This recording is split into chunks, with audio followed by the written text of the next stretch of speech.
Guardians scored 7 runs without the help of Steven Kwan or Jose Ramirez, yet they still couldn't win. And that tells you exactly why the Guardians are where they are in 2025.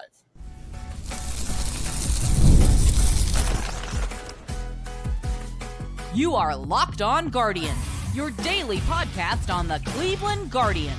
Part of the Locked On Podcast Network, your team every day.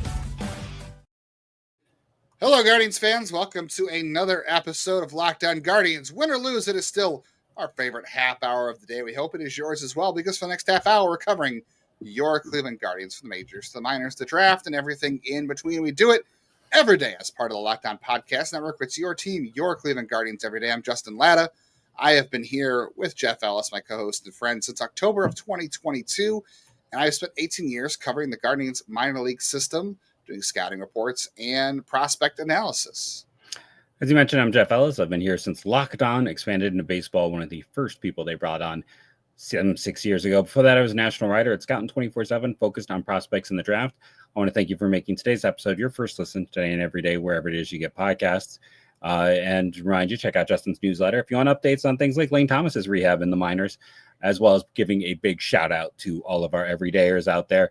As we have another frustrating game to discuss, we appreciate every one of you who are showing up and commenting, liking, doing all your part. So thank you all. Yes, we're all smacking our head against the wall, the desk, all together. We can all do it together. It's a little form of therapy we like to do here. On today's show, we'll talk about Clase and Ortiz. They've both been had their not suspensions extended until the end of the year, indefinitely. Until the end of time right now. Until the end of time. Well, it probably will be. We'll talk about that and how it's hanging over the team's head right now. We'll talk about lessons at bullpen management. I think a lot of people have a lot to say about the bullpen usage on Tuesday in Boston. And we'll start off today's show talking about how the Guardians, even when they play well, they don't get good luck. And when they play bad, they certainly don't have good luck either. So there's basically no luck for this team this year. Before we get started today, this episode of Locked On Guardians brought to you by our friends at Game Time. Download the Game Time app, create an account, use code Locked On MLB. You're going to get $20 off your first purchase. You deserve that discount. You deserve that luck. So do we as fans, but we're not getting it. I feel like that's the problem with the Guardians this year. It's like when they do play well, and I know someone's going to go and say, well, they just won a game on Friday where they had some luck. Yes, they did. They also pitched well after the first inning, too. The bullpen was nails. They didn't give a run the rest of the game. They played good defense, so they helped themselves out. And you could say, look, the Guardians haven't really done a whole lot this year to create any luck. And I would agree with that, too. I think the Guardians, sometimes you have to make your own luck, and the Guardians this year have not done that. And in a way, I feel like the Red Sox kind of guards balled the Guardians on Tuesday, because they hit the ball hard off Slade Cecconi, which, we have to talk about again, because we've said this year he does get hit hard. Sometimes he survives. And I have to say, Fenway Park is not one of those places that's probably ever going to happen. And luckily, he's not starting in Tampa Bay coming up. So that would be another place where it wouldn't work out either. But when he did make good pitches, they fell in for blue pits. I mean, there were at least 4 balls off of Cecconi alone, or Cade Smith, that had batting averages on balls in play that were like sub 200. I know Cade Smith had 2, Cecconi had another, Gaddis had 1. It's just, again, the Red Sox hit the ball hard. They played well, which, they're a great team. They're a very complete team. That's why the Guardians lost. But it seemed like every time they hit the ball hard and got runners on, they found the blue pits, they found the grass, they got the infield hits. I mean, there was definitely a ball. There was a swing bunt that went down the third base line. I remember that didn't get picked up because it stayed in play and you're hoping it went foul. And then the 8th inning, Jose Ramirez had a ball hit to him that he just could not make a play on because of where it was hit. It wasn't hit all that hard. And like I said, the Guardians, they have not had they've not been able to make their own luck. They've not had any good luck come their way. Jeff, I would challenge you, outside of maybe Slade Cecconi getting away this year with a lot of hard hit rates, and we've talked about whether or not you can survive that as a pitcher, what things have gone the Guardians' way this year? You're like, well, that's been lucky for them. Like, what has been lucky for the Guardians? I know someone's going to say you're making excuses for the team, but I'm genuinely curious. What would you say? Well, that's really gone their way this year. Maybe it shouldn't have. Going through I think some of the starting pitching data in general, like Ben Lively actually had success before he got hurt. And it's always been a question of like, how is he getting that done? Logan Allen's entire year, I don't know how he's been as effective as he has when you look at the overall data. I think a lot of their starters, like looking at Tanner's data, he should have a much worse year than he's had because he's walking guys. He's everything went in the wrong direction for Tanner. Like, I know he's got some bad luck in games, but the overall data also points to something where, he should probably have had a worse season. Like, I think the entire starting pitching has been a little bit lucky on the whole this year when you compare to some of it. So I think that's the one place you can really point to. And Kobe Allard. Yeah, Kobe Allard's probably the luckiest guy on the team this year in terms of what he's gotten away with. That has kind of come back to earth, I think, a little bit more lately. I don't know. I kind of disagree on Tanner because we've looked at yes, he's walking more this year. The command's not there, but we've looked at things like Stuff Plus. The numbers are good on that. And I mean, strikeouts are down, walks are up, home runs are up. That's going to lead to a bad year. And his numbers don't reflect that the level that everything has gone sideways. I'm not saying he's having a great year. I'm just saying I don't know that he is having any luck. I wouldn't call what's happening to Tanner this season having any luck go in his favor because he's running the highest ground ball rate of his career, the lowest fly ball rate of his career. He's giving up the most home runs. So I would leaves say meatballs over the plate. That's not bad luck. That's just ineffective pitching. Yeah, I don't know. I guess we'll agree to disagree on that. I think there are some other things there, but the Guardians scored 7 runs in this game, and any time this season, the record. Regardless, so the Guardians are getting home runs from John Kenzie Noel, David Fry, Austin Hedges, and Brian Rocchio. You should win that ball game. You should. And they didn't. And that's, again, a reflection of where the Guardians are in 2025 because Jose Ramirez had a nice single in this game, but that was he's been in a funk lately. He's hitting below 200 for the last month. And Stephen Kwan, has had a couple 3-hit games here and there, but on the whole, the second half, or at least since May, he's been terrible, but the offense showed up. David Fry did something against the left-hander. I mean, they scored a lot. They scored how many runs off Garrett Crochet? Runs on Crochet. 7 runs. You've got to win that game. Yes, you have to win that game. And the pitching and I think to me the biggest misstep in this game is Slade Cecconi. Yes, he was missing bats, but he did not look good in the 5th inning or the 4th inning statistically. It's kind of I was doing bedtime. I missed some of it, but he didn't have clean innings. So to send him out there in the 6th just seemed, so the 5th inning was clean, but to keep trying to push a guy out there who's not having great stuff. I didn't understand the logic there. And the bottom of the lineup, the bottom of the lineup had absolutely eaten him alive. So they're sending him out against guys that I don't think he had recorded an out against. The whole game, Yoshi, Yoshida, Rafaela, Narvaez, the guys that were really hitting him were the bottom of the lineup. Those guys were seeing him cleanly. Why are you sending him out against the guys who have beaten him up all game? Until the Rafaela home run, the bottom of the lineup is where they found a lot of hits. There was that bouncer. That's what I'm saying. Why send him out against the one part that's hitting him well in the game? Why send him out? Because they weren't hitting him hard. They were not hitting him hard. It was the bouncer that went over Manzardo's head. It was the squibber that went up to the third base line. The bottom of the lineup until Rafaela's home run, they were not finding hard hits off him. And not only that, you're still in the middle. And Yoshida's ground rule double was a 110 before that. Rafael's single, and that's fine. But there's also the fact that they're in the middle of a 17-game and 17-day stretch, and they've got extra arms in the bullpen. And you can sit there and say, who cares? One time a week right now. You've got guys who you're not even using in your bullpen. You've expanded your bullpen with this. You have the ability to go deeper. You do a little bit, but it's not like Zach Kent is anybody's savior. And you want Kobe Allard pitching in Boston in a game you're trying to win. I don't blame him for bringing out Cecconi there. The 5th inning was fine, and you're in the middle of a heavy stretch of games. You're trying to win that game. You're trying not to go to the squishy middle of your bullpen. I get it. I do get it. I'm sorry. I know people won't agree with that, but I do get it. And when he missed bats, he looked great. It's just, again, they hit the ball hard, and when they had runners on, they found bleeders and squibbers, and that's just how the game went. But you're in the middle of a very deep schedule right now, and you are still trying to win these games. Whether or not it matters whether they win or not, that's not up to us. I mean, we could sit there and say it doesn't matter, but in the clubhouse and to the managers, it does matter if they win these games. And That's what they're trying to do, and I can't fault them for trying to win, because that's the whole point of them showing up and playing the game. They are trying to win. Nobody shows up to try to lose, so I can't blame him for that. I really can't. All right, we'll talk more about bullpen management coming up, whether or not the Guardians made the right moves on Tuesday.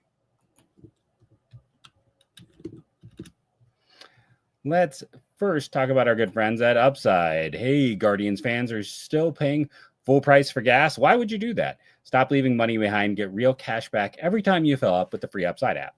Simply download the free Upside app in the App Store or Google Play right now and start earning cash at the pump today. Use my limited time promo code SEASON and get an extra 25 cents back per gallon on your first fill up. You could make up to $300 a year just from buying the gas you already need.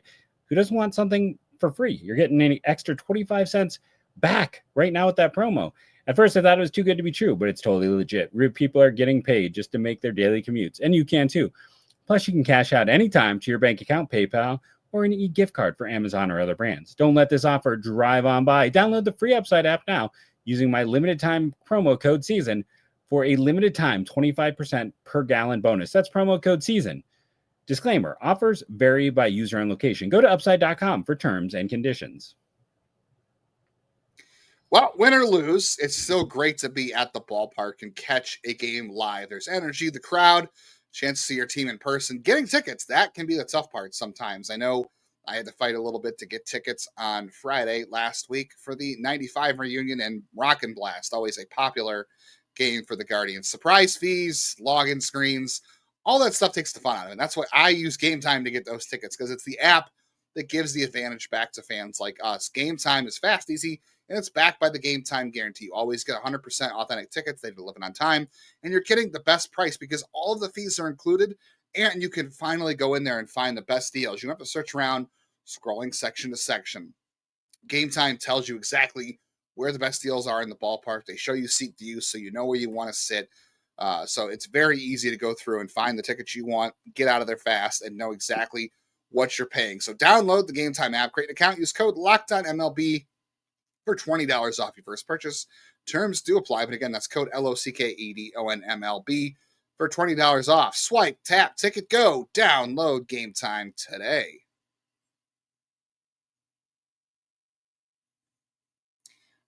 All right, I know a lot of people had words about the bullpen management on Tuesday. So the first, there was Slade Cecconi pitching the sixth inning when Jeff doesn't think he should be out there. I have no problem with it personally. He had two hard hits before that with the bottom of the lineup. I went and looked. Narvaez had the double as well. So I mean, he was giving up a lot of hard hit balls. I still think he did give a lot of hard hits. I just think you're playing with fire, and we know when he's sharp. We know when he's like working through the innings, and we know when he's struggling, and it just seems like a weird risk to take.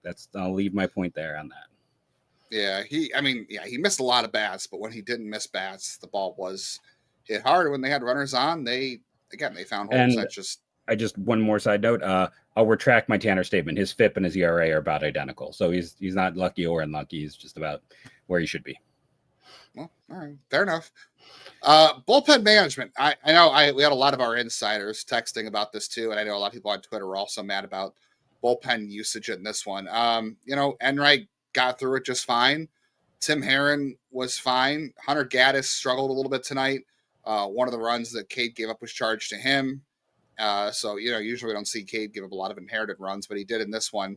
The other piece of it too was that I saw Hunter Gaddis' fastball velocity was down. He was throwing about 93, which is, down from his usual 94, 95. So that's part of the issue there. I think that's why he took Hunter Gaddis out when he did. He got 3 outs, and votes after the game, what somebody, I think Zach asked him, what goes into the decision to take Hunter Gaddis out when you did, or even do what he did. And he said, we're trying to manage workloads. And he did say we're in the middle of a tough stretch, and Hunter had gotten already 3 outs. So I don't disagree with that, taking Hunter out there, because again, they are managing workloads. He had 3 outs and his fastball velocity was down. So something wasn't quite right, or he's just getting worn down as the season goes on. So I have no problem to do it. And I know a lot of people say, and I know Jeff, you said the same thing about Cade trying to get multiple innings of outs.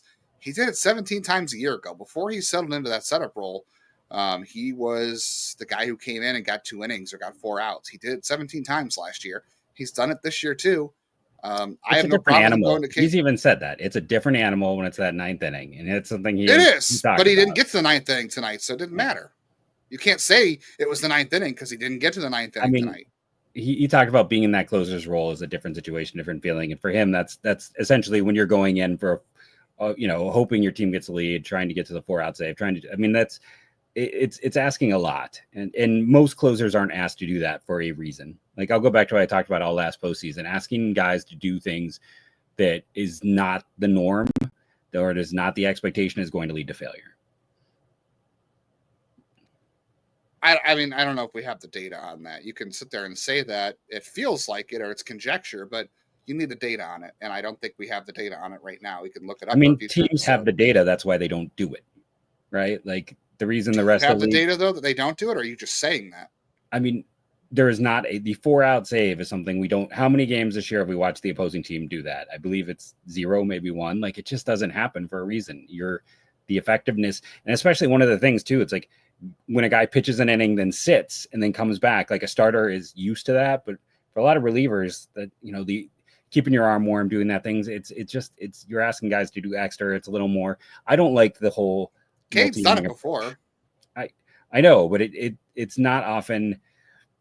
You're not guys who are like kind of, it leads to a lack of sometimes sharpness. It leads to more wear and tear on the arm. It's sure, but relievers also wear down no matter what. Like, I think we've seen enough at this time. Like, how many relievers? Like, yes, there's Chapman for the Red Sox, and he's having the best year of his career somehow this year, which the anecdote on that is hilarious. I won't get into it, but the anecdote on that is hilarious about why he's having the best year of his career. But his velocity has always remained consistently good. But he's the exception and not the rule, I would say, on relievers, because we've seen you'd like Kimbrel lasted for so long. Like, a lot of guys do last long. I mean, the great relievers go longer, but we don't have that in Cleveland. Sure, but the great relievers are the exception, not the rule. The majority of relief pitchers do not do that. Yeah, a lot of them we can also say that that's the case in Cleveland because we burn through them like we treat them like they're gonna, use it up all today. We treat it like natural resources. Use them all today. Who cares about tomorrow, right? Like, that's kind of the approach to relievers here, and it's hard to judge the overall effect on it. That might be the organization's philosophy, though, honestly. Like, because this is, like you said, this is, like, some people were saying too. I think Mike in our insiders group was saying it reminds him of Tito, and I'm like, well, Vote's doing the same thing, so clearly it's not just a Tito or a Vote thing. I think it's organizational philosophy that they, I don't want to say find them fungible, but like, I don't know. I think they just take the approach that relievers burn bright, but they burn out fast, and sometimes that's true. Like, and I know this is kind of get people mad too, but I think a lot of them too also envision that they're not going to, like, Clase was an exception, but I know he's no longer here, so it doesn't matter. But the odds are they're not going to have him long term. Like, Cody Allen pitched here to the end of his contractual obligations, and he was cooked. Brian Shaw hung on as long as he did. Yeah, Shaw got a decent contract. Shaw, he didn't pitch well when he left, but he at least got paid by the Rockies because nobody else was dumb enough to give him that money. And much as I appreciate what Brian Shaw did for this franchise, the Rockies paid him because nobody else was going there because they knew that he was pretty much fried. And then he came back and was decent after that, which I give him credit for there. But again, the Guardians just view relievers as guys that are going to pitch 5 or 6 years, maybe 7, and they're going to be done because their arms are going to be cooked and they're not going to re-sign him. Like, they gave Stephan a little bit of money. Guess what? Stephan had Tommy John, and now he looks like he may not get back to the major leagues. And, we saw it before with Sean Allen. They didn't give him contract extensions. They played their seasons out here, and they had nothing left to offer after they left. Same with Andrew Miller. He had like a little bit left for the Cardinals, but not much. So it's just the organizational philosophy to relievers, if I'm being honest. I would still like him to be good, not like Miller and Allen were both burned out in their last years here. Shaw to a lesser degree. It's like the problem with that approach is then you're not even maximizing your time with them. And it's, like I said, it's a longer discussion. It's just, it hasn't been successful the last 2 months. Why do we keep going back to an approach that, they got they're trying to win the game. I don't know who else are you bringing in there? Who else are you bringing in? But here's the thing. It hasn't worked. So if you're trying to win the game, why do you who else are you bringing in? That doesn't answer the question. Who else are you bringing in there? I'd have to. Nope. I got to look at who's available. Honestly, it's like I don't even know who's left. But at some point, you can't keep going to the same approach if the approach doesn't work. You got to pitch who's available, who's going to help you win the game. I think that was Cade, and again, but it wasn't because again, in the last four out save situations, he's blown 3 of them. So it doesn't matter who the arm is if it's not going to lead to success in the outcomes of what you're asking the player to do.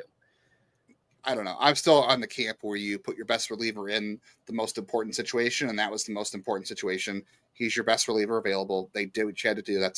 I encourage.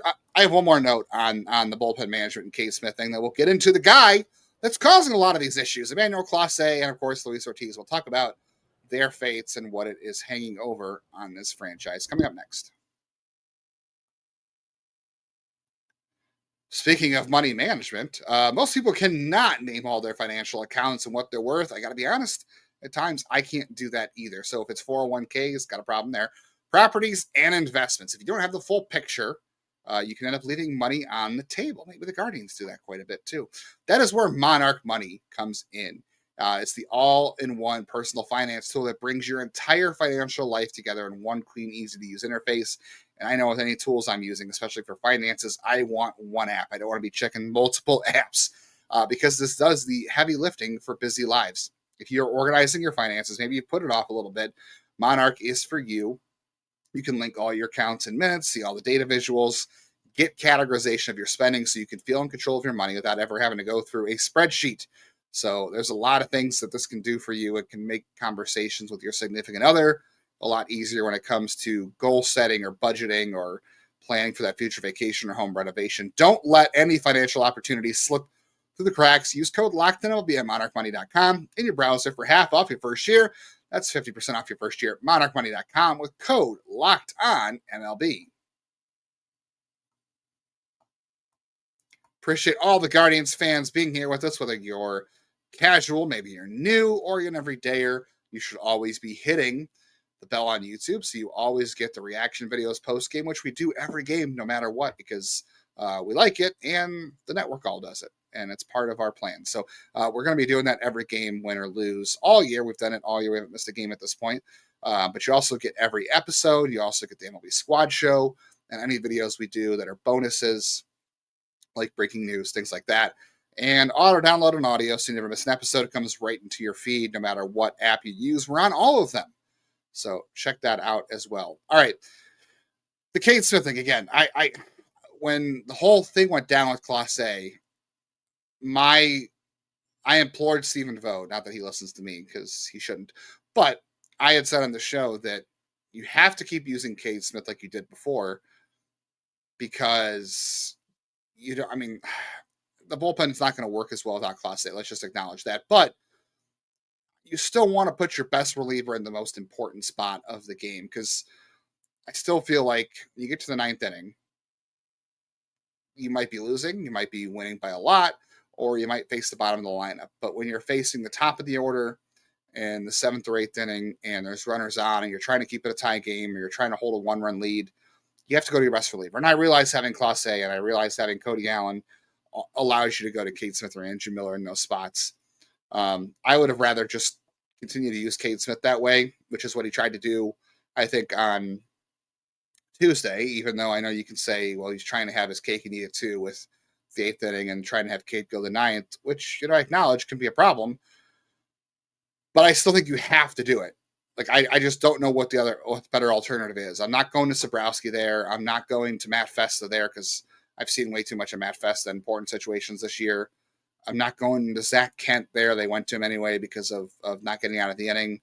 I'm not going to Jake Junis there. I'm going to Cade Smith. I'm trying to get the outs. If they're trying to win, if you want to say I'm putting my best player in, I'm trying to win this game, you go to your best player and you put your cards on the table and you figure out the rest of it after. If it hasn't worked, and you're just doing the same failing approach.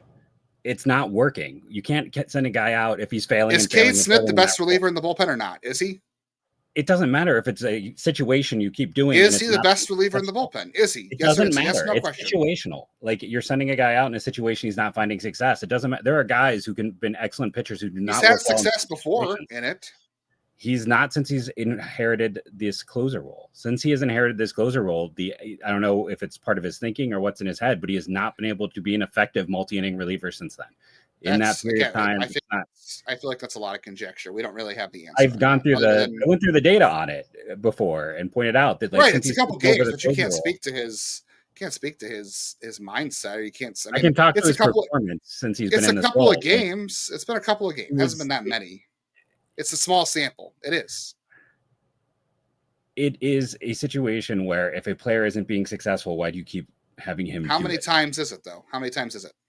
I'd have to go pull up the total. I believe it was 6 times, and there was a run given up in 4 out of 6 times, 5, which is a small sample size. That is fair. I mean, you can call me out on that, but, like, I just feel like at some point too, like, you also need to better use your pen. Like, okay, if you want to go to Cade, then you need to set up a situation where you're setting up, because the other hard thing too is just in general for pitchers to come in with guys already on, you're inheriting the runners, you have to come in immediately, throw from, in that high leverage situation, inherited runners. It's a whole different animal than coming in with the clean inning. And, a lot of times a year ago when Cade did do multi-inning ones, it was like, okay, so we'd come in, do a whole inning and then get a guy afterwards. It wasn't often coming in with, like, he would go up against the heart of the order and then maybe tag on a guy after. Like, you're not setting up these pitchers to be successful with the approach they're taking. And I agree. And Gaddis, his last 2 outings, has given up runs now, and his velocity has been inconsistent all year. And I do wonder about health because he's not throwing some of his pitches, and it's all a mess. He hasn't done the changeup in months. His changeup usage has just declined, which used to be his best pitch, which is weird. So the whole situation is ugly. Like, there's no, and this goes to what we're going to talk about here with no matter how you view that situation, it's like the situation is losing Clase, losing a guy on a Hall of Fame path from a 9th inning role has, and this is what we talked about in the offseason. People are like, oh, you need to trade him or, sell him high. And I know people will be like, we were right because he's gone, but yes, nobody could have predicted this, but, like, this is why you needed a Clase, because when you have that guy who's established, it just allows you to push everyone down. Like, it allows you to have Cade in that, like, utility pitcher role where he was a stud. It allows you to set up Gaddis to be more successful. It's like the echoes of losing Clase and just how this bullpen it was still a top 10 bullpen when he was in it with all their ups and downs, but now it's like it's a shadow of itself just from losing the anchor. Well, that's the whole thing. Yeah, I mean, I will say this: bullpen by committees, I think we know don't work. Technically, Stephen Vogt has not named Cade Smith a closer. Like, he came out and said, we're not going to have a closer the rest of the year. We're just going to go with whatever we go with matchups. And it's been Cade Smith, I think 90%. I don't know if anybody else has earned a save besides Cade, after the suspension, did. Or they might have. Maybe it was a 3 outs. Was it a 3-inning save? No, I feel like someone came in one of those games when, like, Cade wasn't available and someone pitched when it was like a 3. But that's the other interesting thing too. Like, there's been a lot of times where it's like, okay, it's a 3-run situation or like a 4-run situation, and they're like too nervous to trust, and they've sent Cade out and, like, almost non-safe. Like, the lack of faith in their bullpen is I don't want to say alarming, but is also interesting. Like, Cade has gone out in a few times. Lack of faith disturbs me. Yes. Yeah, which I also did. It's the pen's a mess right now. Yeah, I think it stinks. Like, they've moved on a little bit. They made the decision to clear their lockers out of the locker room because they wanted to just kind of move past it. They kind of knew what it was. I thought it was interesting that Carlos Santana said he still keeps in touch with them and they're still friends. I personally would have a hard time being friends with. I mean, they're innocent until proven guilty. And that's another thing I want to address too, is that I got a lot of messages on the insiders group too saying, why are we still paying them? Because it's bargained by Major League Baseball and the Players Association. This is the power of unions at work. And in the U.S., you are innocent until proven guilty. And then you're guilty once you're proven guilty. And they have not been proven guilty yet, which is why they're on the non-disciplinary paid leave list, because you can't say they're suspended or banned. So they still get paid because of that, because they're still technically not guilty of anything. We'll see what that happens. But I would have a hard time being friends with guys who, may have messed up my chances of winning or weren't helping that wrecked the team, that weren't being, friendly guys in terms of putting the team first. Like, that's very selfish what they did if they're accused of this. So I think overall that just hangs over them. Not only the Clase situation, you're seeing how it plays out in the bullpen. You can get rid of the lockers all you want, but like on games like this or the way things have gone late in the year, I think that stench kind of follows you around, doesn't it? Like, it's hard not to be reminded of it when you hear, well, it was supposed to be till August 31st. Now it's indefinite. And now you have no idea when you can close the book on this. Like, you could sit there and say, we've closed the book because we've removed their lockers, but you really haven't, because the news is going to come up until it's over. And when games like this happen, where you maybe could have used Clase or other games that have happened where you would have had the chance to win because of him, you don't, that it's hard not to think about, right? Yeah, I mean, I'll say this. Like, I think for a lot of these guys, you have to compartmentalize super well. So I think the friendships remain, because not always easy. It's not always easy, but like you have to, because like you're going to face these guys on other teams. You bounce, and Carlos is the king of like relationships, right? Like, that is what he's done as a superpower at every as stop. long as you don't play video games during a game. Yes. But, he's had a lot of friends around the league. He's, that's kind of his, and he should retire and be like a baseball counselor.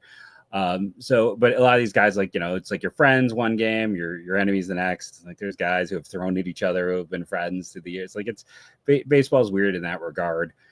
But I think there's the someone should tell Omar and Mesa. And Omar and Mesa have their own sets of issues that that go well beyond baseball. But yeah, I think like with these particular players, it's like, I don't know. I agree with you to a degree. Like, I don't know. I'm explaining why maybe Carlos does it, but it's hard not to look at Clase in particular. Like, Ortiz had his ups and downs, but I mean, until the month of your biggest offseason acquisition. Until the month of September, he still had a higher, until the month of partway through the month of August, like, he still had a higher WAR than Jimenez, and he hadn't pitched since June. Like, that, he was a valuable player. Like, he was at points arguably the best looking pitcher in the rotation. And then, like I said, the effect of Clase, it's just everything with this season is that's the big story. Like, that's the storyline of the season. Yeah, it is. And the fact that he wasn't great in April, but turned it around, and I don't know if they would have made the playoffs with Clase or not. They still lost 10 in a row with Clase anyway. So a lot of factors are where the Guardians are, just how we started the show off, saying that it's been just a very bad and frustrating year overall. The Guardians will do it one more time in Boston. Joey Cantillo is coming up to make that start. The Guardians are going to a 6-man rotation, but it's not what John means. We'll talk about how the Guardians will reincorporate John Means, Lane Thomas, who rehabbed on Tuesday, after we talk about Game 3 between the Guardians and the Red Sox on Thursday. Thank you all for joining us. Remember to rate and review, download daily. It helps. Do your part. Even when the team struggles, hey, at least there's big offense. Thank you for joining us, and go Guardians.